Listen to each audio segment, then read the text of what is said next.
Hello everyone, welcome to घर से UPSC. Basically आज के इस वीडियो में हम ये देखेंगे कि जो अभी सीडीएस का 2024 का जो पेपर हुआ था, राइट, उसके लिए उसमें से हम क्या की टेक अवेज हैं जो हम यूपीएससी प्रीलिम्स 2024 के लिए हम ले सकते हैं। ओके, देखो वैसे तो यूपीएससी बहुत सारे एग्ज़ाम्स कंडक्ट कराती है, राइट। जैसे कि आपका कौन सा हो गया, ईपीएफओ हो गया, राइट, जियो साइंटिस्ट हो गया है, सीडीएस हो गया, उसके बाद ये अपना सीएससी प्रीलिम्स तो होता ही है, राइट, और आईएफएस भी होता है, आईएफएस होता है। तो ऐसे काफ़ी सारे क्या नाम एग्जामिनेशंस होते हैं, लेकिन सब जैसे इसमें आप देखो, जैसे मैंने जियो साइंटिस्ट वाला पेपर डिस्कस किया हुआ था, सीएससी के बहुत सारे प्रीवियस ईयर मैंने ऑलरेडी कर रखे हैं, सीडीएस के कर रखे हैं। इसमें क्या होता है, देखो जो जीएस का इनका सेक्शन होता है ना, वो मोस्टली क्या होता है, मैंने ये एनालाइज़ किया कि वो उसके जो क्वेश्चन बनाने का पैटर्न होता है वो लगभग सेम ही होता है, ठीक है।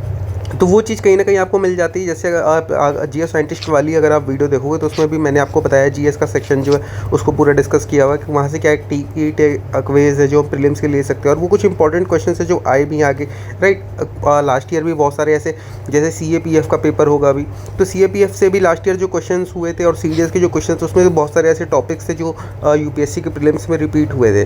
तो उन सारे क्वेश्चन को हम देखेंगे कि कौन कौन से ऐसे टॉपिक्स है जो हमारे मेजॉरिटी सेक्शंस के लिए हैं, कि जो हम अगर सीडीएस वाइज से या फिर यूपीएससी की प्रीलिम्स के लिए प्रिपेयर कर रहे हैं 2024 के लिए, ठीक है। तो उसके लिए कौन कौन से ज़रूरी है उसके लिए देख लेते हैं। अब देखो मेनली जो मैंने एनालाइज़ किया है ना, वो मैंने क्या पाया कि जीएस का इनके पास जो इनके क्वेश्चंस बनते हैं वो करेंटली आई थिंक इनके पास एक ब्रैकेट ऑफ, मतलब एक बकेट ऑफ क्वेश्चंस होते हैं काफ़ी सारे, उसमें सारे जीएस के क्वेश्चंस होते हैं। उसमें से कुछ क्वेश्चंस वो उठा करके सीडीएस में डाल देते हैं, कुछ उठा करके सीएपीएफ में डाल देते हैं, कुछ उठा के सीएससी में डाल देते हैं, कुछ उनका हुआ तो ईपीएफओ में भी वो इंक्लूड कर देते हैं, ठीक है। तो वो एक ही बकेट से वो जो क्वेश्चन बनते हैं ना, वो सारे सेम पैटर्न पे होते हैं, सेम तरीके के होते हैं, क्योंकि वो सेम उससे होते हैं। तो उनकी और जो डेप्थ भी चाहिए होती है ना क्वेश्चंस के लिए, वो हर जगह सेम ही होती है, किसी में अलग नहीं होती है। तो क्वेश्चंस चाहे वो अब सीडीएस के पेपर में आए जीएस के, राइट, चाहे वो सीएपीएफ में आए, चाहे सीएससी में आए, चाहे ईपीएफओ में, वो क्वेश्चन सेम ही होते हैं। और वही आपको, और पता है इन सारे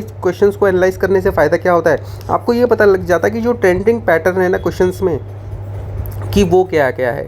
अब जैसे मान लो आपने सीएससी के प्रीलिम्स के पीवाईक्यू के आपने एनालाइज कर रखे, आपने वो चीज़ें देख रखी हैं, बट द थिंग इज़ कि अब वो पुराने हैं। अब जैसे आपने 23 का किया होगा या फिर 24 का किया, 22 का किया होगा, या फिर 2014 से कर रहे होगे आप, लेकिन वो सारे पेपर क्या लास्ट ईयर के बने हुए हैं, राइट। लेकिन अभी के जो पेपर हुए हैं, जैसे सीडीएस हो गया, सीएपीएफ अभी होगा, वो सारे जो पेपर होंगे, जियो साइंटिस्ट हुआ है, तो इन सारे पेपर को एनालाइज करोगे ना, तो आप देखोगे इस साल की जो बकेट में, जो जीएस की बकेट लिस्ट में जो उनके क्या नाम है क्वेश्चंस हैं पूरे, वो किस तरीके से सेट हुए, उसमें कितनी डेप्थ ऑफ नॉलेज वो मांग रहे हैं, राइट, और किस तरीके से उनका जो क्वेश्चन को पैटर्न करने का है, जो स्टेटमेंट कैसे बन रही है, राइट, उसके जो आंसर्स हैं उनको कैसे उस तरीके से सेट कर रहे हैं, वो सारी चीज़ें आपको इसमें पता लग जाती है। तो इसीलिए प्रीलिम्स में हर एक क्वेश्चन इंपॉर्टेंट होता है, हर एक पैटर्न, हर एक पेपर इंपॉर्टेंट होता है। सबको एनालिसिस करो एक न्यूट्रल पर्सपेक्टिव से, ओके, इर्रेस्पेक्टिव ऑफ कि वो कौन सा एग्ज़ाम है या फिर किसने कराया है। अगर यूपीएससी करा रही है तो मेजॉरिटी फोकस होना चाहिए उस पर, ठीक है। आ जाते हैं पेपर। तो अब देखो जैसे जोवरे कल्चर की इन्होंने पूछा हुआ है, अब ये आईवीसी से रिलेटेड है। जोवरे कल्चर आईवीसी से पूछा हुआ है, तो ये इसके बारे में इन्होंने देखो, it covers practically the whole modern Maharashtra except the coastal Konkan area, Pravara Godavari valley having the nuclear zone, large site culture with the shifting cultivation.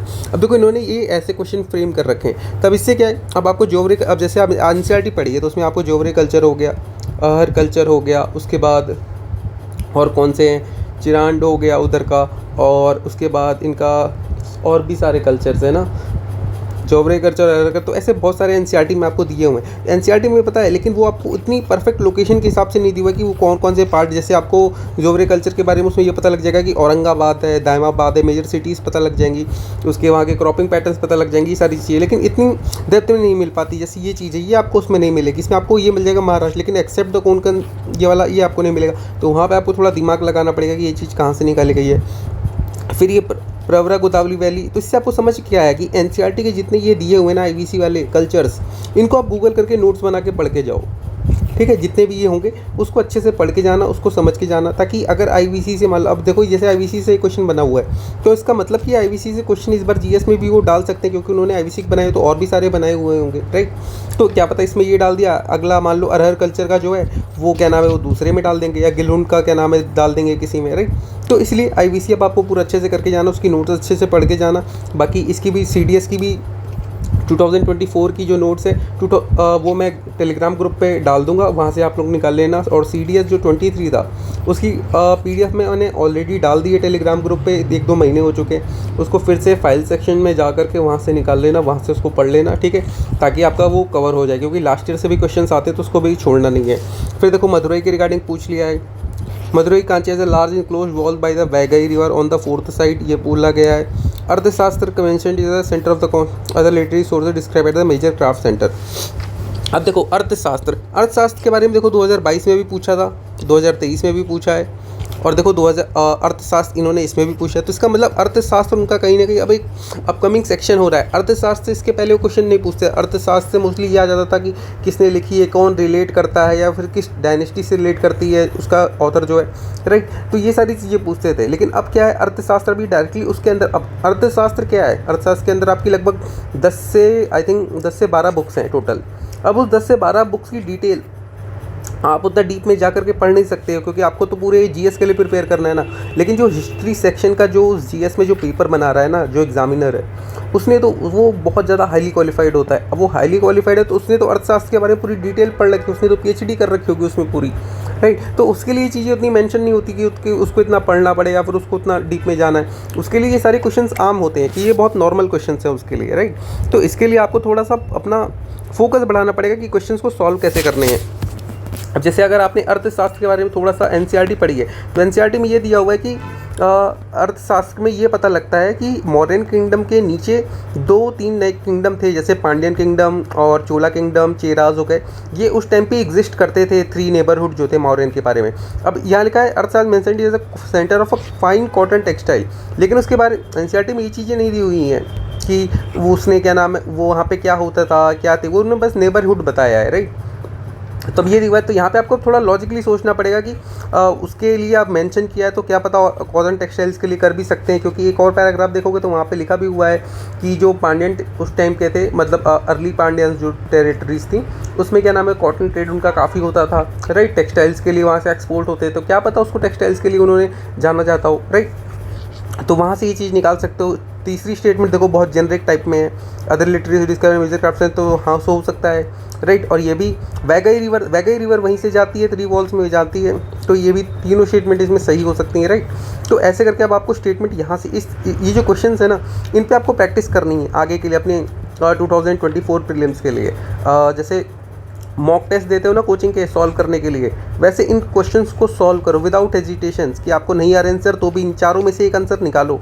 4 options हैं, इन 4 में से एक आंसर है आपका कोई भी, ठीक है। अब वो आपको निकालना है कि कौन सा सही है, ठीक है, बिना गूगल करे गुना पड़े, बस इस स्टेटमेंट्स को पढ़ करके अपने हिसाब से जितनी चीज़ें अब तक पढ़ेंगे, जितना लॉजिक लगा सकते हो, दिमाग लगा सकते हो, उसमें इन चीज़ों को लगा करके इससे वो आंसर निकालो आप, ठीक है।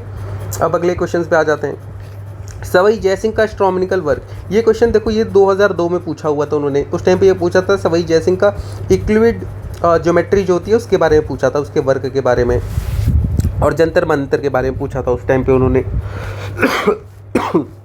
सॉरी। तो ये अभी इन्होंने क्या पूछा है, अभी इन्होंने उसके बारे में पूछा एस्ट्रोनॉमिकल वर्क कि obtained Lyra tables from which he reported a refraction table, his astronomer also develop telescope of their own observe to lunar face of the Venus, ठीक है। तो ये चीज़ें दी हुई हैं। अब देखो ये चीज़ उनकी दी हुई है, तो अब ये चीज़ तुम्हें इतनी चीज़ें कहाँ से पढ़ोगे। सवाई जयसिंह के बारे में इंटरनेट पे भी अगर तुम डेटा उठाओगे ना, किसी बुक में उठाओगे, ज़्यादा जंतर मंतर के बारे में पता लगेगा, उनकी एस्ट्रोनॉमिकल यूनिट जो उन्होंने बताई हुई वो पता चलेगा, लेकिन इतनी ला एरिया टेबल्स के बारे में आपको नहीं पता चलेगा। ये चीज़ें बहुत कम है, क्योंकि बहुत सिलेक्टेड चीज़ें हैं, ये स्पेशल बुक जो होती हैं उसमें होता है, उसके लिए आपको बहुत सारी बुक्स पढ़नी पड़ जाएगी। तो यहाँ पे क्या है, अब आपको थोड़ा सोचना पड़ेगा, या फिर ये जो टॉपिक्स हैं ये हमने नोट्स में इंक्लूड कर रखे हैं, हमारी जो प्रीलिम्स की नोट्स है उसमें ये सारे टॉपिक्स इंक्लूड है, क्योंकि ये PYQ भी है, 2002 में आया हुआ है, राइट, जैसे मैंने बताया। तो वहाँ से भी आप इसको प्रिपेयर कर सकते हो, बाकी ऐसे गूगल करके फिर आपको एक्स्ट्रा ऐसा पूरा पढ़ना पड़ेगा। अब जैसे मन कौतूहल है, ये राजा राममान सिंह की बनाई हुई है, अगर ये आपको पता है फैक्चुअल तो आपका हो पाएगा, नहीं तो फिर इसमें आपको काफ़ी थोड़ी मेहनत करनी पड़ेगी, काफ़ी चीज़ें इसको निकालनी पड़ेगी, ठीक है। बाकी मैं जो CDS की नोट जो प्रोवाइड करूँगा टेलीग्राम ग्रुप पे, वहाँ से भी आप इसको निकाल सकते हो, उसके बारे में डिटेल में दे दूँगा। तो अब आपको ये करना है कि आप मान सिंह के बारे में पढ़ के जाना। तानसेन वैसे इनका फेवरेट है, पहले भी पूछ रखा है तानसेन के बारे में। तानसेन का जो टाइटल है मियान तानसेन, तो ये कमेंट में बताना कि ये मियान जो उनको टाइटल ये किसने दिया था, किस रूलर ने दिया था, ठीक है। ये UPSC का ही क्वेश्चन है। फिर देखो सुगम्य भारत इस अभियान के बारे में, तो इसको भी पढ़ के जाना, ये अभी पूछ सकते हैं वो। अब देखो इसमें देखो ये Sugamya Bharat Abhiyan empowerment missionary of justice empowerment तो हो सकता है, ठीक है। Aims to inclusive society for disabilities तो ठीक है, ये भी ठीक है। Generic statement provision for pension for person with disabilities, pension क्यों देगी, पेंशन का तो आई थिंक नहीं होगा। जब लिखा है सुगम्य भारत और इंक्लूसिव सोसाइटी बनानी है, तो पेंशन से इंक्लूजन तो ही ना होता है, सरकार उनको एम्पावर करेगी, पेंशन से एम्पावरमेंट नहीं होती है। तो तीसरा तो आप सीधे सीधे काट दो, 1 2 आ जाएगा ऐसे, देख रहे हो सीधे ऐसे आपको थोड़ा निकालना है। देखो मैंने इसको पढ़ा नहीं है पहले, लेकिन थोड़ा सा सोच करके ही मैंने यहाँ से आंसर निकाला है, ठीक है। तो ऐसे ही आपको थोड़ा सोचना है, उसको लॉजिक जगाना है, सोचना है, उसके बाद फिर उसको क्रॉस वेरीफाई भी कर लेना गूगल से कि वो चीज़ सही है कि नहीं है। फिर देखो which of the following is was not the part of action programme of non cooperation movement, Congress was reach on the village and mohalla level, हाँ हो सकता है। बॉयकॉट ऑफ गवर्नमेंट अफेयर्स का, ठीक है। Taking control of the law and order machinery of the state by the Congress working committee, ये तो नहीं है। सरेंडर ऑफ टाइटल्स ऑनर्स, हाँ ये भी है। तो देख रहे हो सीधे सीधे सी आंसर आ जाएगा इसमें ऐसे आपका। मॉडर्न स्टेट और फॉरेस्ट पीपल के बारे में रिलेशन पूछा गया है। Forest people subject new form political dominance and necessary subordinate assimilate them late to change in the earlier latitude of स्कूली people of the imperial territory. State recognized that the forest produce was the sole monopoly of the forest people. State was concerned with the conservation of forest and तो burning was prohibited। तो ये तो ठीक ही statement लग रही है। Forest people could be harnessed to serve the state and could be used as troops and assassins।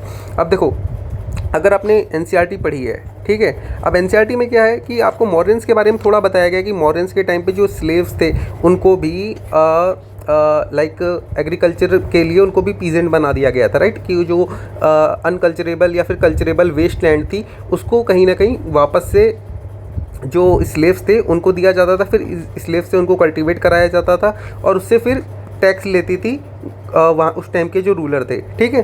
तो इस वजह से क्या हुआ कि उनका जो एक्सपेंशन था वो बढ़ गया। तो अब वही चीज़ अगर आपने NCERT में पढ़ी तो आपकी ये थोड़ी बेसिक्स उसने आपको बता दिया, ये चीज़ें थी। अभी यहाँ पे कह रहा है state recognise the forest produce was the sole monopoly of the forest people. अगर फॉरेस्ट पीपल की सोल मोनोपोली हो जाएगी तो इससे स्टेट को क्या फ़ायदा हो रहा है, राइट। तो ये तो थोड़ी स्टेटमेंट थोड़ी वैसी लग रही है। अब इसमें ऑप्शन देखो, how many of the statement are correct.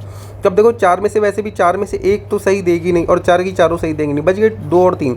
जो 2 और 3 में से आपको निकालना पड़ेगा। तो मोस्टली इसमें दूसरी वाली मुझे गलत लग रही है, तो मोस्टली मुझे 3 सही लग रही है इसमें। बाकी इसको गूगल से आपको क्रॉस वेरीफाई करना पड़ेगा मॉरियन स्टेट के लिए।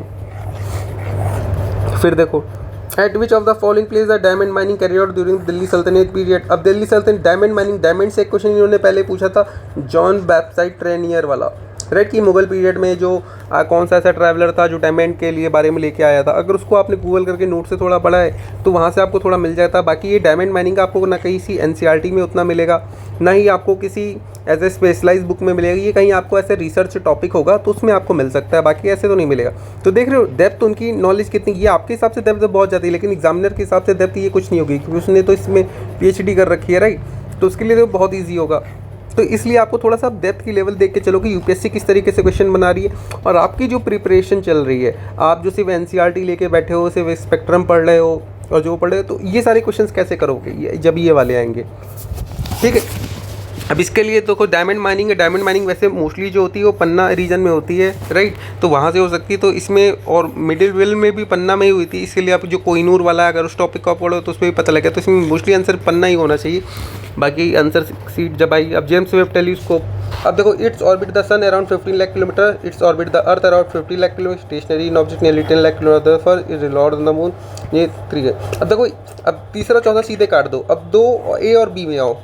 क्यों ये तीसरा चौथा काट दिया? क्योंकि A और B ऑप्शन पूरे सिमिलर हैं। About 15 lakh kilometre away from the earth, about 15 lakh kilometre away from the earth, it orbit the earth, it orbit the sun. ये दोनों देख रहे हो कितने बनाए गए हैं स्टेटमेंट आपके लिए फ्रेम करके, राइट। तो इसमें क्या है, अब देखो ये स्टेटमेंट आपके लिए बनाई गई है तो मतलब दोनों सेम रखी गई है। इसका मतलब आंसर इन्हीं दोनों में से। जब भी मैं बोलता हूँ अगर कोई 2 स्टेटमेंट है और वो दोनों सेम है, राइट, तो आंसर उन्हीं दोनों में से एक में होगा।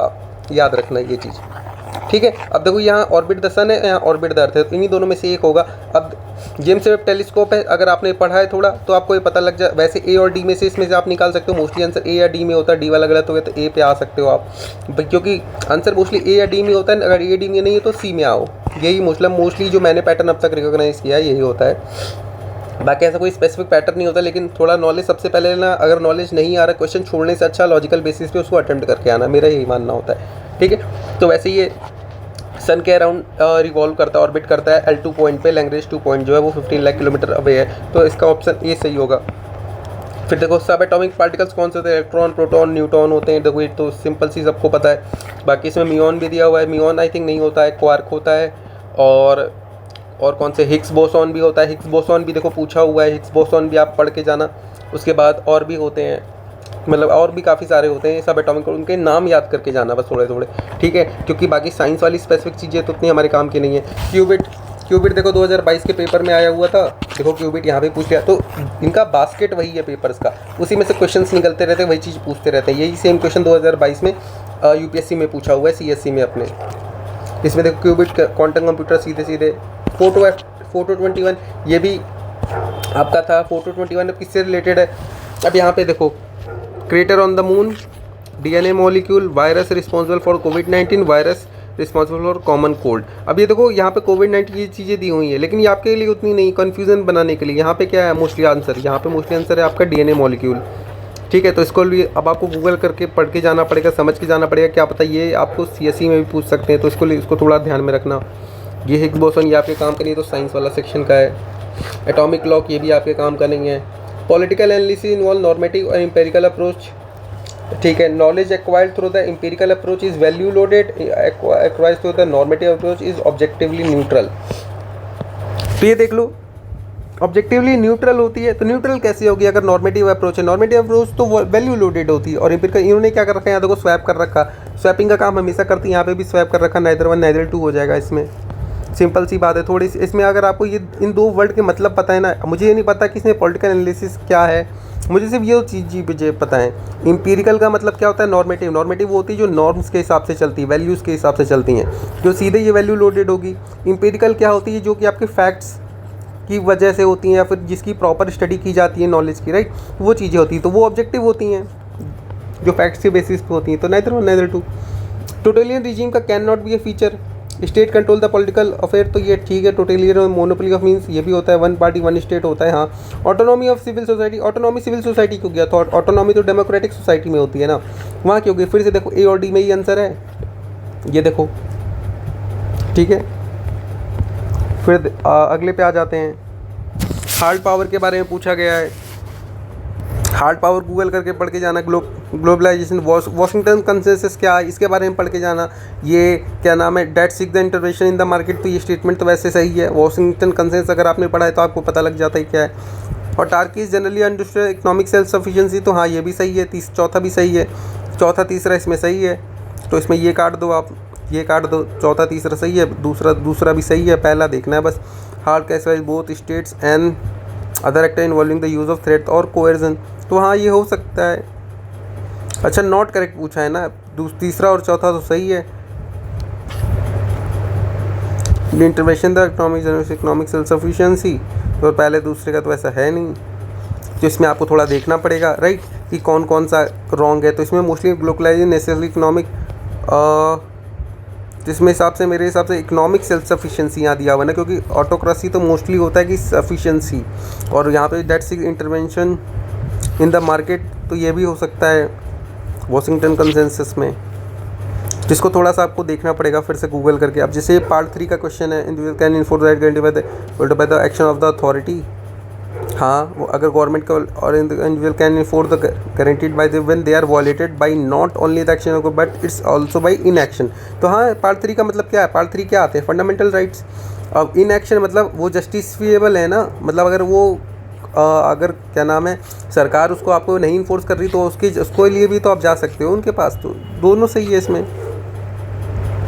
फिर देखो ICCPCR ये भी है, आपने अगर universal declaration of human rights पढ़े हैं उसी से रिलेशन ये क्वेश्चन आया हुआ है, अगर आपने ये पढ़ा होता तो आप कर लेते। आल्सो इंडिया एग्रीज प्रिंसिपल है तो it has not ratified fully, ये गलत है क्योंकि उसने तो रेटिफाई कर लिया इंडिया ने, तभी तो इंडिया ने ये FRA एक्ट भी लेकर के आई, उसी के अंडर में भी तो आया हुआ है। तो राइट, ये सारी चीज़ें क्या हैं, तो उसमें आप सीधे कर सकते हो, लेकिन इसके लिए आपको पूरा पढ़ना पड़ेगा। लीगल एड को लेकर देखो क्वेश्चन आया तो लीगल एड आपको गूगल करके पढ़ जाना, डायरेक्टिव प्रिंसिपल में आता है, हाँ ठीक है। तो आर्टिकल आप मुझे बता दो अगर कमेंट सेक्शन में, कि याद हो कि कौन से डायरेक्टिव प्रिंसिपल्स में आता है legal aid, free legal aid जो है।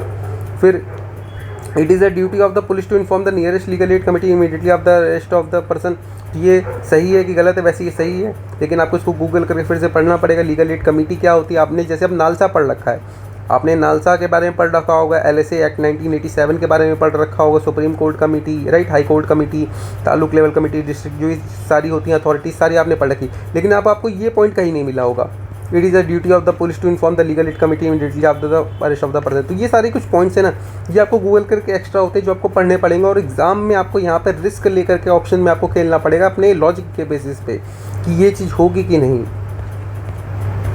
फिर अगला क्वेश्चन देखो, USDR का क्वेश्चन आ गया फिर से, अभी उन्होंने पहले ये पूछा था और ICCPR, इसके बाद इन्होंने UDSR पूछ लिया। ये दोनों क्वेश्चन मतलब एग्जामिनेशन ठीक ही है।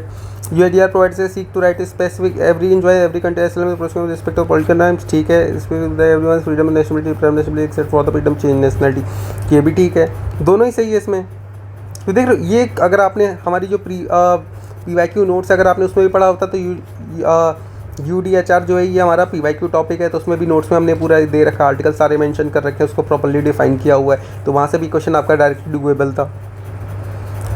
कौन सी UN ऑर्गेनाइजेशन है जिसको 2 बार नोबेल प्राइज़ मिल चुका? अब इसमें ये देखो simply IEA, USCR, UNICEF, IPCC, इन सब में आपको सबसे अच्छा क्या लगता है कि यहाँ पे लिखा है पीस प्राइज़ है ना, तो पीस प्राइज़ किसको मिलना चाहिए? IPCC क्लाइमेट के लिए, IEA एटॉमिक एनर्जी के लिए, ये ह्यूमन राइट के लिए, IEA कल्चर इकोनॉमिक फाउंडेशन के लिए।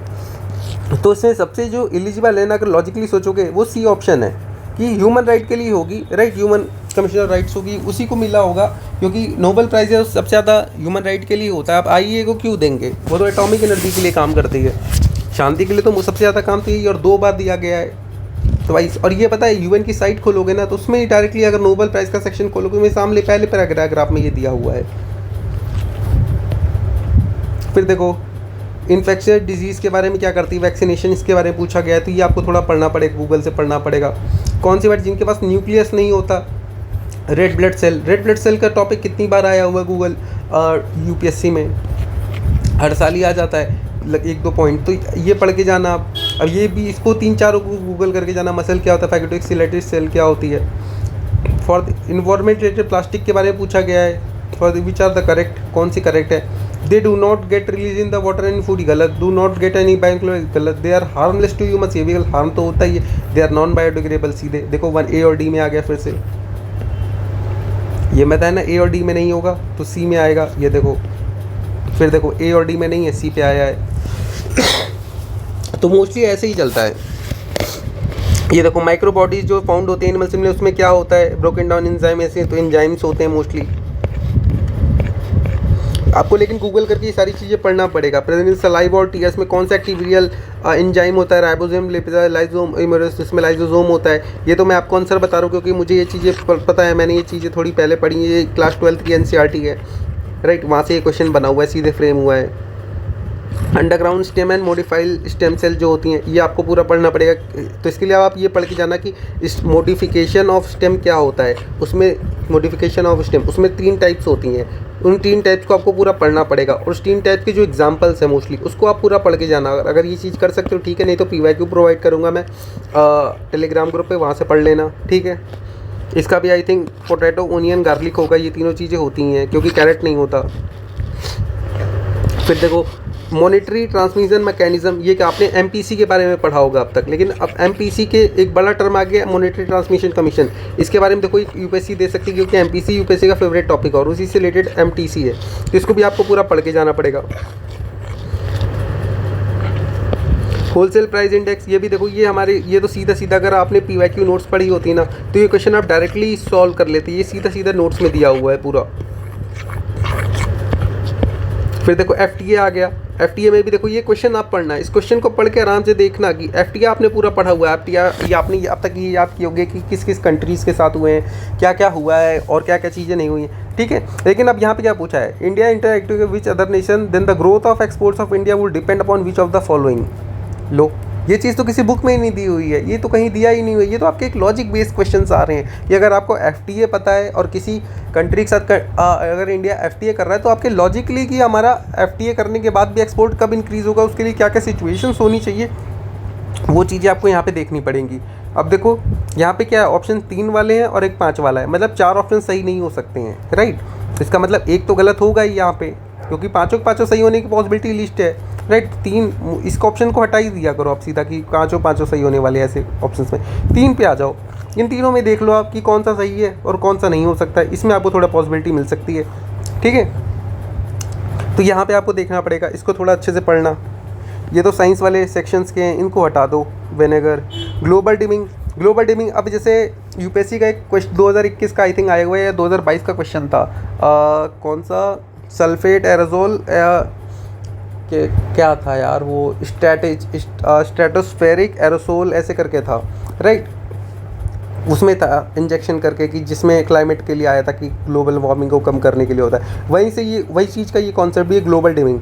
अब ग्लोबल डिमिंग, अब ये ऑप्शंस देखो आप, fall of atmosphere due to the increased particulates, raise of atmosphere due to the increased particulates, raise of temperature due to the increased particulate, fall of temperature due, तो ये या तो इन दोनों में से एक होगा या तो इन दोनों में से एक होगा, ठीक है। अब या तो क्योंकि फॉल करेगा तो रेस करेगा, या तो ये होगा या तो ये होगा, इन दोनों में से आपको देखना है। और ग्लोबल डिमिंग, अब देखो ये ग्लोबल डिमिंग अब किसी ने आपने पढ़ा नहीं है, किसी को समझा नहीं है, लेकिन अब इसको देखो कितनी सिंपल तरीके से, अगर थोड़ा लॉजिकली अगर आपका प्रेजेंस ऑफ माइंड है ना एग्जाम में, क्या नाम है उस हॉल में, तो आप कैसे कर सकते हो इस क्वेश्चन को सॉल्व। ग्लोबल डिमिंग नाम से क्या पता लग रहा है, ग्लोबल और डिमिंग मतलब ग्लोबली लाइट की जो लाइट डिम मतलब क्या होता है, लाइट थोड़ा कम आना ना, मतलब सनलाइट जो है वो थोड़ी कम आ रही है हमारे यहाँ, डिम हो रहा है, राइट। कि ग्लोबली सनलाइट का थोड़ा कम आ रहा है, इसलिए ग्लोबली थोड़ा डिमिंग हो गई है, ठीक है। अब पर्टिकुलेट, और यहाँ पे सब में कॉमन चीज़ क्या है, increase particulate due to increase particulate due to increase particulate due to increase particulates, ठीक है। अब ये मतलब हर जगह पे पर्टिकुलेट मैटर जो है वो इंक्रीज कर रहे हैं, ठीक है। पर्टिकुलेट मैटर इंक्रीज हो रहे हैं और ग्लोबल डिमिंग हो रही है, मतलब सनलाइट आके इससे रिफ्लेक्ट होकर वापस चली जा रही है, राइट। और नीचे जो अर्थ है, अर्थ के ऊपर मतलब अंधेरा छाया हुआ है, राइट। उतना मतलब उतनी रोशनी नहीं आ रही जितनी आनी चाहिए थी, तो इससे क्या होगा, धूप नहीं आ रही चली जा रही थी, तो इससे क्या होगा, टेम्परेचर फॉल होगा ना, सीधे सीधे आंसर आ गया। थोड़ा सा लॉजिकली इसके लिए कुछ ना पढ़ा है ना सोचा है, बस थोड़ा सा प्रेजेंस ऑफ माइंड रखा है, ये क्वेश्चन देखते ही समझ में आ गया मुझे, थोड़ा सा सोच के, ठीक है। कैसे आ गया, क्योंकि प्रेजेंस ऑफ माइंड है, क्वेश्चन को आपको देख के ऐसे ही अपने मन में सोचना पड़ेगा, उसका एक लॉजिकल फिगर अपने मन में तुरंत बना करके उसको, और अपने वर्ड्स को सबसे पहले क्या करना, तोड़ दिया करो उसके मीनिंग को। ग्लोबल पूरी दुनिया में, डिमिंग मतलब थोड़ा लाइट कम होना, लाइट कम होना मतलब सनलाइट कम आ रही है, ठीक है। बस क्वेश्चन सीधे सीधे आपका सॉल्व हो गया, देख रहे हो आसानी से। विच of the following is not part of Arabian peninsula, ये तो चलो मैपिंग का क्वेश्चन डायरेक्टली आपका हो जाएगा अगर आप कर लोगे, तो जॉर्डन होगा इसमें तो मेरे हिसाब से। अंटार्कटिका करेक्ट नहीं, हाईएस्ट एलिवेशन है इसके मेट्रोलॉजी, ठीक है। Mount vision highest peak in the continent, ये भी ठीक है। बाकी अब इसमें आप गूगल करके पढ़ के जाना, माउंट विंसन क्या, उसकी प्रॉपर्टीज़ क्या, अंटार्कटिका के बारे में पढ़ के जाना पूरा। 3 स्टेट के ऊपर कौन सी, ये भी क्वेश्चन भी डायरेक्टली, अगर पीवाई की नोट्स पढ़ी हैं, पीवाई की टॉपिक्स पढ़े हैं, क्योंकि बायोस्फीयर रिजर्व यूपीएससी का बहुत ज़्यादा फेवरेट टॉपिक्स होते हैं ये, tiger reserve, biosphere reserve, wild life sanctuary, ये सारी चीज़ें आप सीधे सीधे नीलगिरी हो जाएगा, फिर से ए और डी में। फिर देखो which of the following not correctly match, Ramnagar Uttarakhand, Charakshila Assam, ये सही है। नहर हरियाणा, ये भी सही हो गई। केन अरुणाचल प्रदेश, ये भी सही है। फिर से देखो ए में आ गया आंसर, ए और डी में। उत्तराखंड में Ramnagar wild life sanctuary, Jammu and Kashmir में आई थिंक। फिर देखो नीलगिरी है यहाँ पे, ये देखो फिर से ए में था। लक्षद्वीप के बारे में, highest in India oil content nuts in highest in the world, तो हो सकता है ऑयल कंटेंट अगर ज़्यादा होगा इन द नट्स अभी तो हमारे यहाँ की प्रोडक्टिविटी भी ज़्यादा, और हमारे यहाँ वो per hectare is highest in India, और oil content in the nuts is highest in the world, तो ये भी हो सकता है, क्यों नहीं हो सकता। इसीलिए जब ऐसे क्वेश्चंस आते हैं तो मोस्टली मुझे ऐसा ही लगता है कि मे बी यूपीएससी अगर हमारे यहाँ ऐसा हुआ है तो यूपीएससी दे रही है, तो मोस्टली इसीलिए क्योंकि इंडिया मोस्टली अगर इन चीज़ों में ना, खाने पीने के फ्रूट्स के प्रोडक्शन के मामले में या तो नंबर 1 पे होता है, नंबर 2 में होता है मोस्टली चीज़ों में। तो ऐसी चीज़ों में तो मतलब थोड़ा सा अगर दिमाग लगा के कर रहे हो। रेगुलर बैरियर आइलैंड मतलब कि कोई एक मान लो लैंड मास होगा और यहाँ पे पानी होगा और यहाँ पे एक बैरियर सा आइलैंड है, थोड़ा सा मुझे यही दिमाग में आ रहा है कि बैरियर आइलैंड यही हो सकता है। These are small chain of sand island from the offshore far from the coast, हाँ हुआ है, ठीक है। लगून्स और server marshal separate the barrier from the mainland, तो बीच में पानी होगा, लगून ही हो सकता है, हाँ ठीक है। Such locations are hazardous for settlement because they are easily swept away by the storms and hurricanes, तो हाँ हो सकता है पानी के बगल में जो स्टॉर्म हरिकेन्स आएगा तो यहाँ से जा सकता है उसको लेकर के, तीनों से ही होगा इसमें तो ऐसे। फिर देखो क्लाउड के बारे में, इसको थोड़ा पढ़ लेना, ठीक है। कौन सा क्लाउड होता है, अल्टो, इसके मतलब समझ लेना, अल्टो मतलब मीडियम, ठीक है। और सायरो, कायरोस्ट्रेटस, कायरोक्यूमुलस, ये कुछ में से कौन सा होगा, ऐसे ऑप्शन से मैंने बताया। अगर कुछ ना आए तो क्या करना है, ए और डी में जाना है, ए और डी में से जो आपको ठीक लगे वो मार्क कर देना। वैसे इसमें सर्कोक्यूमुलस होगा मेरे हिसाब से आंसर, क्योंकि अल्टो तो मीडियम पे होता है और यहाँ पे हाइट दी हुई 20,000 फीट से 40,000 फीट, तो इसमें सर्कोक्यूमुलस ही होना चाहिए। तो देख रहे हो, अगर मैंने उतना पढ़ा नहीं है लेकिन फिर भी थोड़ा अगर वर्ड से ही निकाल सकते हो तो वर्ड से ही निकल जाएंगे आपके। 50 मोर देन ऐसे क्वेश्चन आपके ऐसे हो जाएंगे। ड्रेनेज पैटर्न की बात की गई है, most system tributaries, uniform rock type, regular shape होता है, मैप और real photograph shows the pattern लगेगा, veins of a leaf small strip join the main stream at an acute angle. Dendritic होता है, डेंड्रेटिक क्या ऐसे ऐसे होता है, लीफ के टाइप का ही होता है, हाँ ठीक है, लेकिन यहाँ एक्यूट एंगल लिख दिया है। रेडिकल, रेडिकल क्या होता है, रेडिकल होता है एक माउंटेन ऐसे स्लोप उसमें से ऐसे निकलता रहता है, ये होता है रेडिकल। ट्रेलिस, ट्रेलिस भी ऐसा ऐसे ही होता है लेकिन इसमें ये एक्यूट एंगल वाला आ जाता है पैटर्न। और सेंट्रीपीटल, सेंट्रीपीटल होता है गोल्स, यहाँ से हर जगह से पानी आ रहा है, इसमें सेंटर में आ रहा है नाम से ऐसे, राइट। तो इसमें क्या हो जाएगा, इसमें मोस्टली सेंट्रीपीटल हो जाएगा। ये चीज़ें आपको थोड़ी पढ़नी पड़ेंगी। ड्रेनेज पैटर्न ज्योग्राफी का इंपॉर्टेंट टॉपिक है, एनसीईआरटी में दिया हुआ है, थोड़ा कम अच्छे से दिया हुआ, उसको गूगल करके, एनसीईआरटी का तो भाई हर एक वर्ड है ना उसको गूगल करके पढ़ के जाओ, सारी चीज़ें जितनी चीज़ें हैं सब आप उसमें से करके जाओ, कुछ भी मत छोड़ो। गेटवे सिटी के बारे में दिया, गेटवे सिटी के बारे में गूगल करके पढ़ लो। बृहदेश्वरा टेम्पल, अर्ली चोला पेंटिंग्स के बारे में पूछ लिया उन्होंने 1931 में, तो इसके बारे में आपको पूरा गूगल करके आप पढ़ के जाना, बृहदेश्वरा टेम्पल है कहाँ, कौन कौन सी वहाँ पेंटिंग्स हैं। 1931 में जो पेंटिंग थी किसने डिस्कवर की है, क्योंकि मोस्टली जो पेपर बनाते हैं ना वो होते हैं प्रोफेसर। अब प्रोफेसर को क्या क्या चीज़ें याद होती हैं, आर्कियोलॉजिस्ट, राइट, कौन था उसमें उनको इंटरेस्ट होता है मोस्टली, और पेंटिंग्स हो गई। अब देखो जैसे अगर आपने बृहदेश्वरा टेम्पल कहीं पढ़ा है किसी बुक में तो वहाँ पे आपने बृहदेश्वरा टेम्पल पढ़ लिया, ठीक है, उसके बारे में चीज़ें पढ़ ली, लेकिन अब उन्होंने पेंटिंग के बारे में पूछ लिया। चोला एम्पायर के बारे में आप ज़्यादा मूर्ति के बारे में पूछ लोगे वो कर लोगे, पेंटिंग के बारे में कहाँ ही देखते हैं लोग उतना, तो उसमें क्या आप शिवा के बारे में ही होगा। क्योंकि अब देख से आप नॉर्मली कैसे लगा सकते हो लॉजिक से, बृहदेश्वरा टेम्पल क्या है, चोला ने बनवाया है, तो चोला सबसे ज़्यादा भक्ति किसके थे, शिव के ही करते थे यार भक्ति, क्योंकि नटराज की मूर्ति भी उनके टाइम पे ही बनी थी, सिंपल सी बात है, राइट। और बृहदेश्वरा टेम्पल भी उन्होंने उसके लिए बनवाया गया है मोस्टली, और चोला किंगडम उसी साइड में था भी। तो बृहदेश्वरा टेम्पल तो मोस्टली इसमें बुद्धा के बारे में बात कर रहा है, यहाँ काली के बारे में, यहाँ परशुनाथ के बारे में बात कर रहा है, और मोस्टली तो इसमें शिव ही होना चाहिए क्योंकि बृहदेश्वरा टेम्पल चोला मोस्टली शिव के भक्त है, तो ऑप्शन सीधे सीधे ऐसे बी से आ जाएगा आपका। फिर ये इनिशियल डेवलपमेंट ऑफ रेलवे, इसके बारे में क्वेश्चन कर लेना, आसान सा है, कर लोगे। फिर deindustrialisation of India 19th century में, इसमें भी आराम से कर सकते हो कि कौन सी आएगी। नेशनल मूवमेंट, ये भी चलो तो आसान सा, ये स्पेक्ट्रम अगर आपने पढ़ी है तो वहाँ से आप ये कर लोगे, आसान सा है। Allan Octavian Hume decide to create all India but is a rival to the power to give vent the grievances to the poor and marginalised Indians, ये तो है ही नहीं, ऐसा तो कुछ होता ही नहीं है। तीसरा, अब देखो, अब ये देखो यहाँ पे आपको एक पैटर्न दिख गया ना, अब देखना ऐसे क्वेश्चंस आपको 2023 के पेपर में दिख जाएंगे पूरे कि how many of the statement are correct, 1 2 all none, जैसे लास्ट टाइम आया था ना ओनली 1 पेयर 2 पेयर या फिर 3 पेयर या फिर ऑल ऑफ द अबव या फिर नन, ठीक है। तो अब यहाँ पे आपको ऐसा वाला दिख जाएगा 1 2 ऑल नन। इस बार ऐसे क्वेश्चंस आपको देखना दिखेंगे, मैं बता रहा हूँ ना, ऐसे क्वेश्चंस आपको बेसिक यहाँ पे तो 2-4 ही आए होंगे ना, उसमें काफ़ी सारे आ जाएंगे आपको। जाइंट मेटावर्ट रेडियो टेलीस्कोप, इसके बारे में पूरा पढ़ के जाना। अब कॉमर्शियल स्पेस स्टेशन पहला कौन सा है, गैलीलियो वगैरह, ये तो नहीं होगा, ये दोनों यूपीएससी के अगर पीवाईक्यू सॉल्व किए वहीं से पता लग जाता। इंटरनेशनल स्पेस स्टेशन अभी भी है, और एग्जाम स्टेशन ये क्या है, इसको आपको पढ़ना पड़ेगा। 50-50 में ऐसे आप आ जाओगे, फिर ए और बी में से आंसर निकालना पड़ेगा आपको।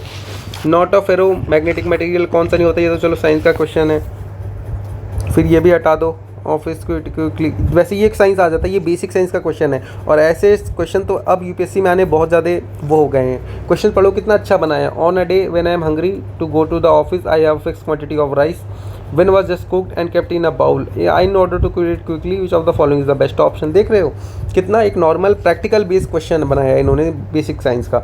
अब ये 4 ऑप्शंस पढ़ो लेटी, चलो इसको पढ़ लेना आराम से, थोड़ा गला ख़राब है पढ़ नहीं रहा हूँ, ठीक है। इसको आराम से पढ़ लेना और इसका कमेंट में मुझे आंसर बताना पॉज करके कि आपके हिसाब से इसका आंसर क्या हो सकता है 55 वाले का। फिर देखो मराके पार्टनरशिप, इसको भी गूगल करके पढ़ने की जाना। एजेंडा 2030 एजेंडा जो है वो क्या है उसके बारे में पूरा पढ़ के जाना। फिर स्पेशल मैरिज एक्ट प्रोटेक्ट करता है individual if inter in the इंटेलिजियस मैरिज, हाँ ठीक है। Right to marry of a person is abundant integral choice in the right article 21, हाँ ठीक है। You is also resonate the marital of the adult individual, ठीक है। ये तीनों 1 2 3 आंसर आ गया इसका। अब देखो ये तो इंटर रिलीजियस स्पेशल एक्ट इसीलिए बनाया गया, तो नॉर्मल चीज़ें सबको पता होती हैं। ये लक्ष्मीकांत से आपने थोड़ा पढ़ा होगा तो ये पता लग जाएगा। UDHR मैंने पहले ही बोला, PYQ है, PYQ टॉपिक्स करके जाना होते हैं आपको हर एक टॉपिक्स, तो ये भी देखो ये भी उसमें ही हुआ है। और बाकी ये हमारी जो PYQ की नोट्स हैं उसमें भी ये हमने मेंशन किया हुआ है, वहाँ से भी अगर आपने पढ़ा होता तो ये आपका डायरेक्ट हो जाता। फिर देखो ICJ, ये भी आसान सा है, अगर अपनी UN की एजेंसीज़ के बारे में पढ़ा हुआ है, ऑर्गन्स के बारे में, तो वहाँ से ही आप क्वेश्चन डायरेक्टली कर लोगे, सिंपल सा क्वेश्चन है। भूनिधि विस्ता के बारे में पूछा गया है, भूनिधि विस्ता है क्या इसके बारे में, तो अब देखो ये करंट का क्वेश्चन है, इसको पढ़ के जाना साइंस एंड टेक में, क्या पता इस बार उससे रिलेटेड कोई क्वेश्चन पूछ ले UPSC सिविल्स में।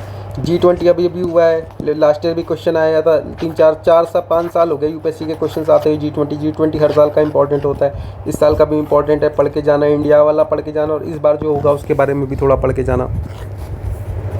फिर डेंगू फीवर जो होता है मॉस्किटो बॉर्न वायरस से कौन सा होता है, फ्लेवोराइबो एडिनो वायरस वैक्सीन निपा, देखो इसमें भी पहले पे ही आंसर इन्होंने दिया हुआ है, फ्लेवोलिबो वायरस ये होता है। बाकी नहीं पता तो इसके बारे में पढ़ के जाना, इन चारों के बारे में पढ़ के जाना, एडिनो वायरस क्या होता है, निपा वायरस क्या होता है। From which of the following blood clotting factor release, blood clotting किससे रुकती है, प्लेटलेट से रुकती है, राइट। तो ये चीज़ें क्या है ये आपको पढ़ के जाना पड़ेगा। RBC देखो पहले RBC से यहाँ पे ऑप्शन में आया हुआ, RBC इसके पहले वाले में भी दिया हुआ था, अगर आपने वो पढ़ा होता वो कर लेते आप। पल्स जो फील्ड होती है किससे होती है, बेसिक साइंस के क्वेश्चन अगर आप कर लोगे तो ये भी देखो। X जो हीट होता है ट्रांसफर लिक्विड टंग सॉलिड होता है, turbid white this happen to thermal naturalisation of क्या होता है, फैट्स प्रोटीन ट्राइबोसुगर कार्बोहाइड्रेट्स, इसके बारे में पढ़ के जाना। मोस्टली आई थिंक प्रोटीन होगा क्या इसमें, बाकी देख लेना गूगल। GDP डिफ्लेटर NCERT में दिया हुआ, अगर आपने माइक्रो इकोनॉमिक्स NCERT की पढ़ी है GDP डिफ्लेटर वहाँ, लेकिन वहाँ पे बहुत नॉमिनली दे रखा है।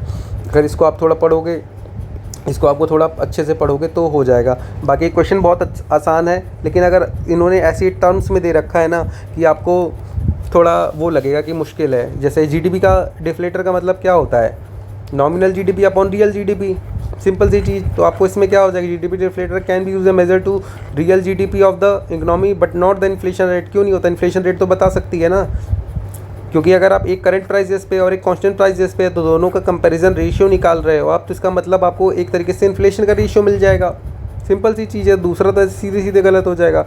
Price of unchanging basket of commodity that constitute the GDP of the country, average price of, हाँ तो ये भी ठीक है, डिफ्लेटर कैप्चर करता है, तो पहला तो सही हो जाएगा इस हिसाब से। फिर प्राइस इंडेक्स के बारे में बताया गया, इसके बारे में भी थोड़ा पढ़ लेना गूगल करके। Most of India result in form of foreign currency, there is no cost of holding foreign currency as a reserve by the next. क्योंकि नहीं, कॉस्ट तो होती है ना कुछ तो कॉस्ट होती होगी, राइट। अगर आप उसको रिजर्व करके रख रहे हो तो उसको भी तो बियर करना पड़ता है, क्योंकि अगर आप उसको वहाँ पे नहीं रखते तो उसका कुछ और यूज़ करते ना, तो जहाँ पे आप उसका यूज़ कर सकते थे तो वहाँ से तो आपका बेनिफिट हो रहा है, तो उसके लिए कहीं ना कहीं इसमें मेरे हिसाब से तो पहला तो सही होगा ही, और दूसरा नो कॉस्ट, तो मतलब मेरे हिसाब से इसमें पहला होना चाहिए। बाकी बोथ 1 और 2 भी हो सकता है, 50-50 का रेशियो है इसमें, तो गूगल करके थोड़ा सा इसको पढ़ लेना। पॉजिटिव एक्सटर्नलिटी क्या होती है, नेगेटिव एक्सटर्नलिटी क्या होती है, पॉजिटिव हो गई, नेगेटिव एक्सटर्नलिटी क्या होती है, ऑप्टिमम क्या होता है उनका, ये सारी चीज़ें आपको देखनी पड़ेंगी। GST के बारे में आपने पूरी पढ़ रखी है कि किस आर्टिकल में आता है, GST काउंसिल के बारे में पढ़ रखे हो, मेंबर कौन सा होता है, रट के जा रहे हो अब। लेकिन ये क्वेश्चन सॉल्व करके दिखाओ आप मुझे। और एग्जाम्पशंस भी आपने पढ़ रखे होंगे कि कौन कौन सी गुड्स एग्जाम्प्ट हैं, ये क्वेश्चन पढ़ो आप।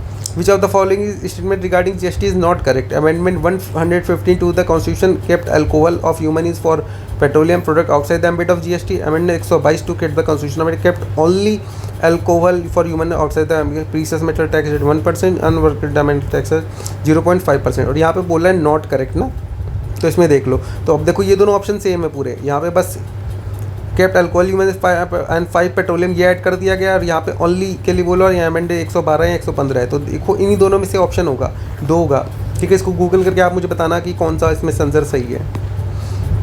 तेंदुलकर कमेटी पॉवर्टी एस्टीमेट से रिलेटेड है, ये भी हमारे पीवाई की नोट्स में थी, अगर आपने पढ़ी हुई होती तो वहाँ से आपका क्वेश्चन डायरेक्टली सॉल्व हो जाता।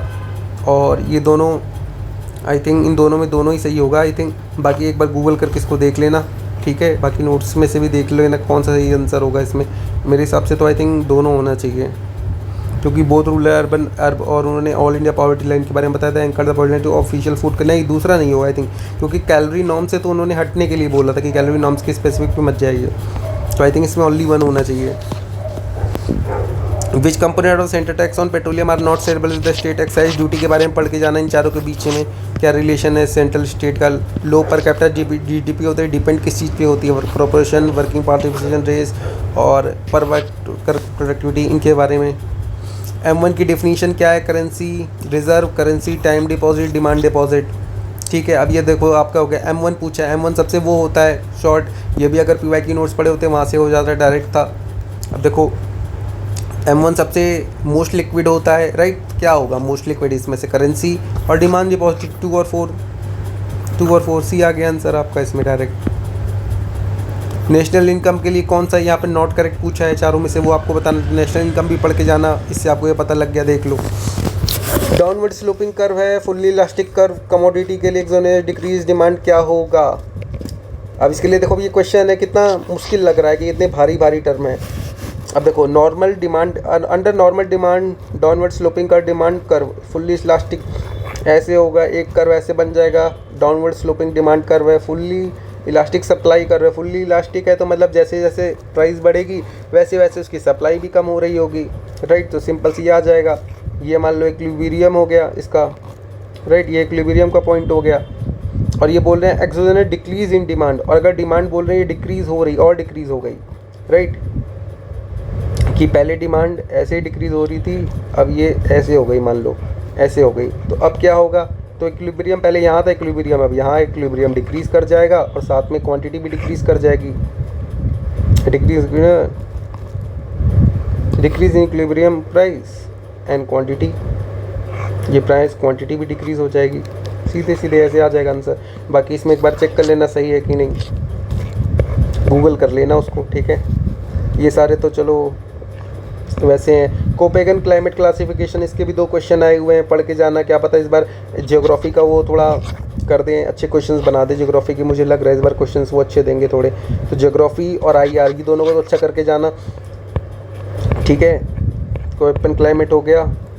इंडस्ट्रियल रेवोल्यूशन से क्वेश्चन आया हुआ है ड्यूरिंग, तो उसको पढ़ के जाना। इंडस्ट्रियल रेवोल्यूशन अभी का जो 4.0 हो रहा है उसके बारे में भी पूछ लेना, मोदी जी ने उसको काफ़ी वो किया था या डिबेट्स में डाले हुए थे। तो फिर आइसोलेशन के बारे में पूछा गया है, evenly distribute across the earth cursor वेस, तो हाँ हो सकता है इवनली डिस्ट्रीब्यूट हो, क्योंकि कर्सर वैसे तो हर जगह ही पड़ती है मोस्टली, राइट। और यहाँ पे ऊपर यहाँ पे 2 फैक्ट दे रखे हैं, तो मेरे हिसाब से पहला तो गलत होना चाहिए, दूसरा सही हो सकता है। बाकी इसको एक बार गूगल करके चेक कर लेना। मेंडरिंग के बारे में बताया गया है, it is a U shaped bend in the river, तो हाँ मेंडर में यही होता है, यू शेप्ड बेंड होता है। अब यहाँ पे गूज नेक दे रखा है, कॉज इंसेंस और इंट्रेंच प्रोड्यूसिंग इंसेंट और इंट्रेंच किए, तो मे भी यहाँ पे मुझे लग रहा है स्वैप कर सकती है UPSC, तो एक बार इसको आप गूगल करके चेक कर लेना। लेकिन इन सबको पढ़ के जाना, चेक कैसे कर पाओगे, जब इसको गूगल करके या फिर कहीं से पढ़ोगे तभी तो चेक कर पाओगे। आपने भी एंडर पढ़ रखा हो लेकिन उसके टाइप नहीं पता होंगे ना, टाइप किसको पता होंगे, जिनके ऑप्शनल है। तो देख रहे हो आप मोस्टली ऐसे क्वेश्चंस आ रहे हैं ना कि मतलब अगर आपका ऑप्शनल है ना तो ही आप कर पाओगे। जैसे ऊपर वो पावर का क्वेश्चन था, पॉलिटिकल एनालिसिस का क्वेश्चन था, वो सब कैसे थे, वो पॉलिटिकल साइंस के क्वेश्चन थे, जिसके ऑप्शनल थे वो लोग कर लेंगे उसे डायरेक्ट, लेकिन जिसके नहीं है वो वहाँ पर कन्फ्यूज़ हो जाएंगे।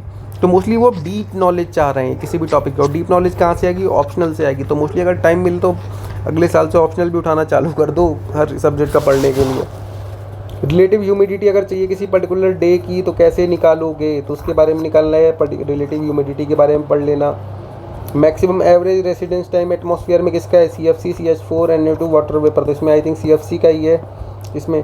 फिर देखो वेपन क्लासिफिकेशन का पूछ लिया इन्होंने फिर से। इंडेंजर्ड स्पीसीज़ की लिस्ट कौन निकालता है, ये तो बहुत सिंपल सा है, IUCN, WWF, UNDP। National waterway highway 2 कौन सा है, उसकी पूरी लिस्ट पढ़ के जाना कि कौन कौन से हैं इसमें, ठीक है। कल्चरेबल वेस्टलैंड क्या होती है ये पढ़ लेना। Left fallow for 4 year, left follow between 1 and 2 year, left fallow for more less than 1 year, left fallow for more than 5 year, इसमें कौन सी होगी ये आपको देखना पड़ेगा। कल्चरेबल वेस्टलैंड है, मतलब वो कल्चरेबल है, मतलब उसको आप कल्टीवेट कर सकते हो, लेकिन अभी वो वेस्टलैंड है, उस पर मतलब अभी कोई प्रोडक्शन हो नहीं रही है, राइट। तो बस वही चीज़ है, बस आपको ईयर के इसमें देखना है। अब ईयर के बेसिस पे इसमें आप गलत हो जाओगे बस। तो I think left fallow in last that has been left fallow in last left fallow for the more than 5 years. तो आई थिंक इसमें आपका ए और डी में से ही होगा आंसर, बाकी आप देख लेना। इसमें राणा कुंभा ऑफ मेवाड़ के बारे में पूछ लिया इन्होंने, इसको भी गूगल। शैलेंद्र रूलर जो नागपट्टनम, इसको क्या नाम है, किसने इनकरेज किया था। अब सैलेंट डायनेस्टी को लिए आपको ये पढ़ना पड़ेगा कि वहाँ तक गया कौन था, राजा फर्स्ट था या राजेंद्र फर्स्ट था, इसमें आपको देखना पड़ेगा। आई थिंक राजेंद्र फर्स्ट होना चाहिए इसका आंसर, बाकी एक बार गूगल करके इसे भी देख लेना। कंफर्म नहीं हूँ मैं क्योंकि रिस्क पे ही जा रहा हूँ सब पे, ठीक है। अभी पहली बार ही पेपर देख रहा हूँ मैं, एक बार देखा था अभी, इसके पहले बाकी अभी देख रहा हूँ आपके सामने। अब देखो जैसे ये क्वेश्चन देखो, royal portrait of Simhavishnu and Mahendravarman found at the cave temple of Mamallapuram, किस टेम्पल में। अब देखो अगर आप मामलापुरम आपने पढ़ा होगा ना, तो आपने पल्लवास के बारे में पढ़ा होगा। पल्लवास के बारे में पढ़ोगे तो आप 10 डेसेंट्स के बारे में पढ़ोगे, 10 रथास के बारे में पढ़ लोगे वहाँ पे, ठीक है। 7 रथास जो है 5 पांडव के, वो आप पूरे पढ़ लोगे, ठीक है। अब आपको वहाँ पे ये भी पता लगे कि 10 केव टेम्पल्स हैं वहाँ पे, लेकिन आप 10 केव टेम्पल्स में आप नाम पढ़ लोगे, वराह टेम्पल आदि वराह, लेकिन अब उसके अंदर जो पेंटिंग है, जो पोर्ट्रेट है, वो कैसे पढ़ोगे। इतनी डीप नॉलेज चाहिए होगी आपको इस पेपर करने के लिए। सीमा विष्णु और मौर्य, ये आई थिंक ऑप्शन सी है, आदि वराह ये वह इसका, ये आपको गूगल करोगे तो शायद मिल जाएगा, बाकी किसी बुक में नहीं दिया हुआ है, ये आपको गूगल करके ही ये सारे टॉपिक्स आपको पढ़ने पड़ेंगे अच्छे से। फिर भक्ति नामदेव के बारे में पूछ लिया है। नामदेव भी देखो बहुत ज़्यादा इंपॉर्टेंट चल रहे हैं, मतलब ऐसे जो जितने भी लीडर के नाम आया करे ना, इन सबको पढ़ लिया करो। जैसे कबीर दिया हुआ है तो कबीर का पढ़ लेना, कबीर के जितने फॉलोवर थे, कबीर किसके फॉलोवर थे, ये सारी चीज़ आपको पूरी पता होनी चाहिए। फिर ये देखो हमारी आयुर्वेदिक टेस्ट यूनानी के बारे में बात की गई है, मेडिवल इंडिया मेडिसिनल प्रैक्टिसेस थी, उनके बारे में क्वेश्चन है, उसको कर लेना। वीर सैविज़म और यहाँ पे देखो कश्मीर सैविज़म, दोनों क्वेश्चन आए हुए हैं एक तरीके से सैविज़म से लेके। इसके पहले इन्होंने शिव के लिए वो बृहदेश्वर वाला टेंगल का पूछा हुआ था, टेम्पल का। प्रोटेक्शन ऑफ ह्यूमन राइट्स के अंदर 9 जुडिक्शन में नहीं आती, कौन नहीं आता है, तो आप देख लो। एक्ट है उसके अंदर में क्या नहीं आता है, कमीशन, ये भी कमीशन है, काउंसिल है और कोर्ट्स है, तो आई थिंक कोर्ट्स नहीं आने चाहिए मेरे हिसाब से। तो बाकी इसमें एक बार गूगल करके देखना कि कौन से नहीं आते हैं। Heart and soul of the constitution, बहुत आसान सा क्वेश्चन, आर्टिकल 32, ये तो चलो ये तो बेसिक सा क्वेश्चन है, सबको ही पता होगा। राइट टू प्राइवेसी, ये सबको पता है, 2 टर्म, पीएन भगवती भी होते हैं, केएस पुट्टा स्वामी भी है, राइट टू प्राइवेसी को लेकर के। अब इसमें से आपको बताना पड़ेगा ए ऑप्शन सही है या डी सी ऑप्शन सही है, इन दोनों में से एक कोई सही होगा, इसमें से आपको बताना पड़ेगा कौन सा है। 42nd अमेंडमेंट इंसर्टेड के liberty of thought expression, liberty thought expression, belief and faith university, ये गलत है। Unity of the unity integrity of nation, ये सही है, बोथ टू ओनली। देख रहे हो ये सारे क्वेश्चन कितनी जल्दी हो जाते हैं, ये फ़ायदा होता है आपका कि बेसिक कवर करके जाने का। बेसिक कवर करके जाओगे ये हो जाएगा, बाकी का जो टाइम बचेगा उसको थोड़ा जहाँ लॉजिक लगाना है वहाँ तो उसको सोच के कर देना वो सारे क्वेश्चंस में। स्टेट लिस्ट की जो डायरेक्शन के बारे में भी बात की गई है, क्वेश्चन पढ़ लेना, नॉर्मल सा है। 7th addition Indian ocean conference का कहाँ हुआ था, करंट का क्वेश्चन है, पढ़ लेना। इसके बारे में ये भी पढ़ के जाना, इंडियन ओशन कॉन्फ्रेंस क्या है, कब से स्टार्ट हुई थी, CSE में दे सकते हैं इस बार।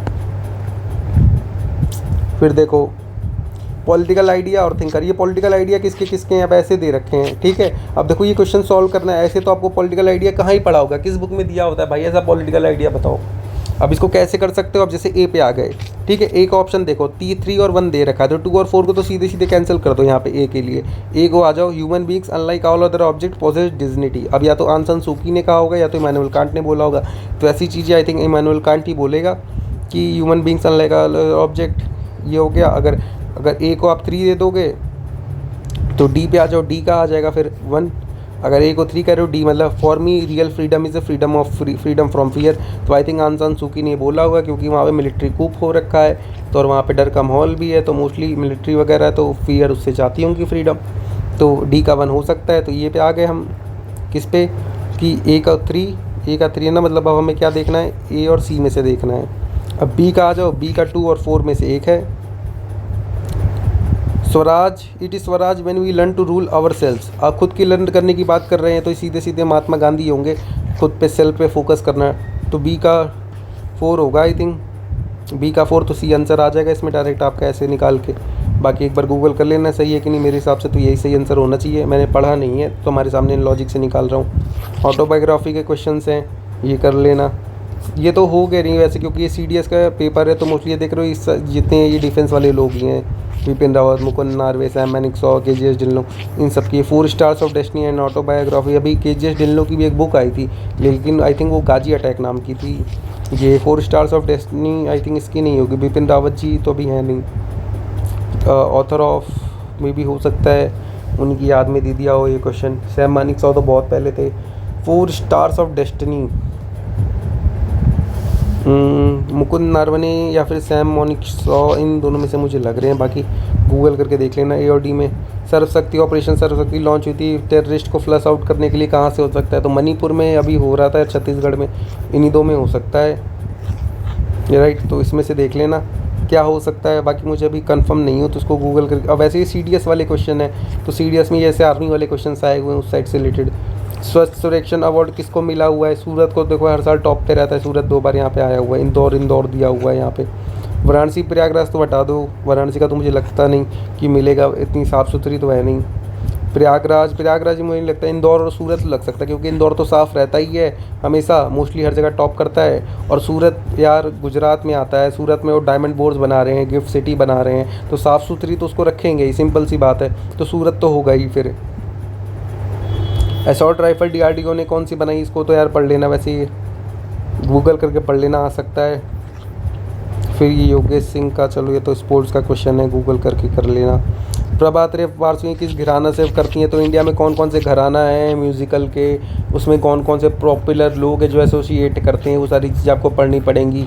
PYQ पढ़ लेना अच्छे से। घराना के क्वेश्चन पहले भी आ चुके हैं। कमांडर इन चीफ थे इंडिपेंडेंट इंडिया के पहले कौन से? ये तो चलो CDS का क्वेश्चन, इसको छोड़ सकते हो तुम। ये क्वेश्चन आसान है, अच्छा है कि इंटू सिक्योर मोबाइल सिस्टम करने के लिए इंडियन आर्मी ने अभी कौन सा ऐप बनाया है? संचार, वैभव, संपर्क, संभव। तो अब इंटू मोबाइल इकोसिस्टम के बारे में बात हो रहा है। मोबाइल इकोसिस्टम, मोबाइल का मतलब वो वाला नहीं, हैंडसेट वाला, मतलब इधर से उधर ले जाया जा सके। तो आई थिंक संभव होगा, या फिर संचार भी हो सकता है। इन्हीं दोनों में से आई थिंक मेरे हिसाब से होना चाहिए। अब संभव मुझे ज़्यादा लग रहा है, क्योंकि मोबाइल इकोसिस्टम तो इसमें M भी आ रहा है, तो मेरे हिसाब से संभव या संपर्क में से फिर आप आ जाओ, हो सकता है। संपर्क तो आई थिंक नाम ऐसे बनाया होगा इन्होंने, संभव होना चाहिए मेरे हिसाब से D। बाकी गूगल कर लेना, गलत भी हो सकता है ये। RCP UPSC का पुराना PYQ है, हमेशा पूछती रहती है, इसको पढ़ लेना। लिथियम एक्सप्लोरेशन के लिए किससे अभी इंडिया ने, क्या नाम है, किस कंट्री के साथ एग्रीमेंट किया था? आई थिंक अर्जेंटीना के साथ किया था क्या? लिथियम ट्रायंगल उन्हीं के आसपास है, और वहीं पे उन्होंने बीच में ये काफ़ी न्यूज़ में चल रहा था। बाकी गूगल कर लेना इसको भी। संघाई कॉरपोरेशन ऑर्गेनाइजेशन के बारे में पूरा पढ़ के जाना। फिर और से इंडियन मैच के, ये तो सबको ही पता होगा, ऑस्ट्रेलिया ने जीता है। ऑर्गेनाइज इन साउथ अफ्रीका कहाँ यार? इंडिया में हुआ था। सीधा दूसरी स्टेटमेंट सीधी गलत हो जाएगी, लेकिन चौथी बार जीता है कि नहीं थी? आई थिंक ये 5वीं बार था कि चौथी बार था, ये आपको कंफर्म करना पड़ेगा।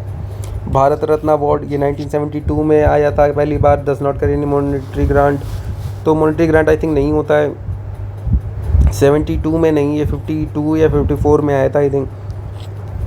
ये भी, इसको भी अवार्ड जो हैं सारे इंडिया के अवार्ड्स वो सारे इंपॉर्टेंट है। लास्ट ईयर तो उन्होंने स्पोर्ट्स के अवार्ड पूछे हुए थे UPSC ने काफ़ी सारे, मैच द फॉलोइंग में।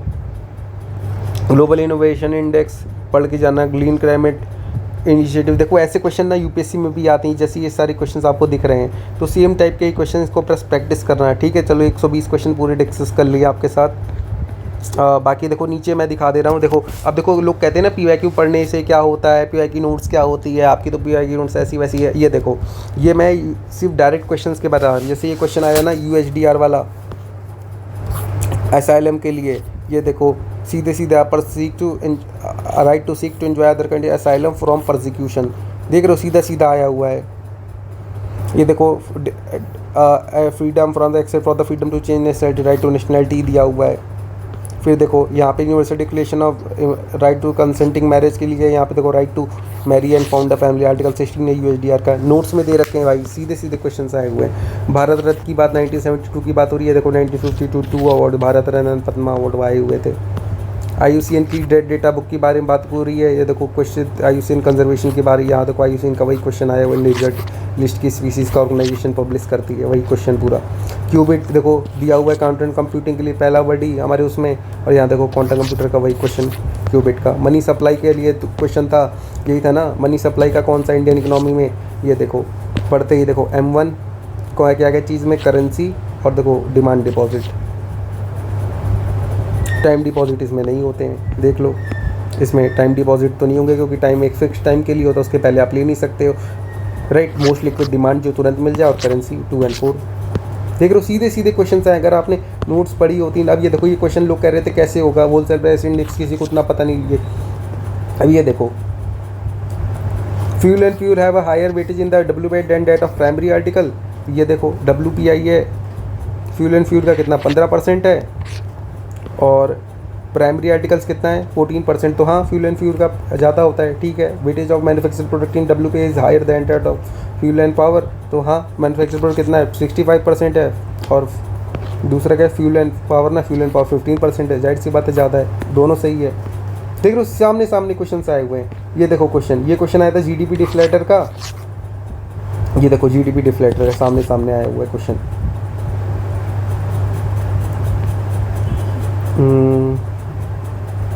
ये देखो GDP deflator is much more broader and comprehensive measure of inflation. अब यहाँ पे क्या लिखा है, but not the inflation rate can be measure. देख रहे हो सीधे सीधे यहाँ से गलत कर दिया अगर आपने ये पढ़ा हुआ है। और बाकी चेंजिंग बास्केट कमिटेड GDP तो घटिया आपको को सीधे सीधे दिया हुआ nominal GDP upon real GDP।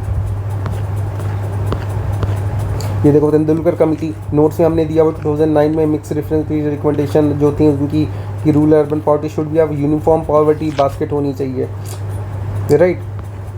और यहाँ पे भी देखो वही बात की जा रही है, ऑल इंडिया पॉवर्टी लाइन की बास्केट की बात करें, ड्राइव बोथ अर्बन पॉवर्टी होनी चाहिए। फिर देखो official food poverty anchored the poverty line to the इसके लिए, और यहाँ पे इन्होंने क्या बोला हुआ है, shift of the poverty estimation from calorie consumption level. देख रहे हो, उन्होंने शिफ्ट किया, दूसरा शिफ्ट में सीधे गलत हो जाएगा। तो ये सारे देखो PY की नोट्स के फ़ायदे होते हैं। फिर देखो अगला क्वेश्चन देख लो, फॉरेन करेंसी की बात की जा रही है, और यहाँ देखो फॉरेन रिजर्व के बारे में दिया हुआ है, फॉरेन करेंसी कौन कौन सी डिपॉजिट उसके बारे में सारी चीज़ें इसमें दी हुई हैं। ये क्वेश्चन भी आपका डायरेक्टली हो जाता। तो देख लो ये 10 क्वेश्चन तो मैंने आपको सिर्फ दिखाई जो कि डायरेक्टली हो रहा है, और मोर देन 25 क्वेश्चन ऐसे हैं ना कि जहाँ पे आप 50-50 में आ जाते अगर आपने PY की नोट्स पढ़ के गए हुए हो, राइट। तो सीधे सीधे आपका इसमें इतने प्लस हो रहे हैं मार्क्स आपके। तो यही फ़ायदा होता है आपका ये करने का PY की नोट्स, ठीक है। तो देखो सारी चीज़ें मैंने बता दी, करना आप लोग को है, ठीक है। बाकी कुछ दिन में एक और वीडियो आ जाएगी PYQ के रिलेटेड ही, जो सीरीज़ चल रही थी हमारी 2017 का पेपर लेके आना था वो ले आऊँगा मैं, ठीक है। बाकी एग्ज़ाम आ गया है, पढ़ाई करो इस, और GS के चक्कर में CSAT मत भूल जाना भाई। CSAT बहुत लोगों को लेके गया इस बार, CSAT मत छोड़ना, CSAT की प्रैक्टिस करते रहो। एटलीस्ट 10 से 12 साल की UPSC के PYQ लगा लो तो आपका CSAT कंफर्म हो जाएगा अगर हर एक क्वेश्चन कर लेते हो तो, ठीक है। कोई भी क्वेश्चन मत छोड़ो, कुछ है तो टेलीग्राम ग्रुप पे शेयर करो, वहाँ पे किसी को प्रॉब्लम होगी तो आपस में बात करो, शेयर करो, जो किसी का डाउट है क्लियर करो, नहीं हो पा रहा मुझे मैसेज करो, मैं डाउट क्लियर करूँगा। यार पढ़ने आए हो, एग्ज़ाम क्लियर करना है तो अच्छे से प्रिपरेशन करो, नहीं तो मत करो, ठीक है। पूरा डेडिकेशन लगा दो भाई, यही 2 महीना इसके यही है, इसके बाद कुछ नहीं है, इसके बाद फिर तो पूरे साल ऐसे ही निकल जाएगा, ठीक है। चलो ठीक है। बाकी जिसको PY की नोट्स के लिए चाहिए होगी, ठीक है, PY की नोट्स अगर चाहिए होंगे तो टेलीग्राम ग्रुप है, यही है अपना घर से UPSC, ठीक है। लिंक डाल दूंगा मैं डिस्क्रिप्शन में, वहाँ कर लेना, मैसेज कर देना। तो जिसको अगर PY की नोट्स चाहिए होंगी तो वहाँ पे मैं प्रोवाइड कर दूंगा, वहाँ से मिल जाएगी। बाकी ये जो CDS के पेपर की नोट्स हैं इसको अभी ये बन रही हैं, तो एक दिन का टाइम लगेगा, तो मे बी कल शाम तक या परसों तक ग्रुप पे मैं अपलोड कर दूंगा, वहाँ से आप लोग इसको लेकर के प्रिंट आउट करके पढ़ लेना, नहीं तो ऐसा PDF भी पढ़ सकते हो, ठीक है। बाकी तब तक ऐसा करो 23 का जो पेपर, ये 2024 का पेपर डाउनलोड करो, ये वाला जो भी मैंने दिखाया है इसको पूरी अच्छी तरीके से सॉल्व करो, हर एक क्वेश्चन अपने लॉजिक लगाओ, देखो कि किस तरीके से आंसर आ सकते हैं, गूगल करो, करेक्ट आंसर निकालो, ठीक है। सारी चीज़ें करो यार जो पॉसिबल हो सकता है। मैं कह रहा हूँ मतलब बुक्स वगैरह करने से अभी अच्छा है ना तुम पेपर उठा लो, 1-2 महीने का जो टाइम बचा हुआ है ना, 1-1.5 महीने का, पूरे पेपर लगा डालो भाई। जितने यूपीएससी के पेपर 1 साल 2 साल नहीं, 25 साल 20 साल 45 साल जितने मिले, हर एक क्वेश्चन लगा डालो, डूब जाओ उसमें, तभी निकलेगा पेपर, ऐसे नहीं निकलेगा। यूनिवर्स है, यूनिवर्स में आपकी जो आवाज़ आप जो बोलते हो वो चीज़ आपको मिलती है, तो उसके लिए आपको उतना एफर्ट दिखाना पड़ेगा, डूबना पड़ेगा उसके लिए, ठीक है। चलो फिर बेस्ट ऑफ लक, बाय। बाकी कुछ होगा तो टेलीग्राम ग्रुप पे मैसेज कर देना, बाकी पीडीएफ जिसको चाहिए होगी तो बता देना है, उसमें मिल जाएगी, ठीक है। ग्रुप पे मैसेज कर देना, बाय।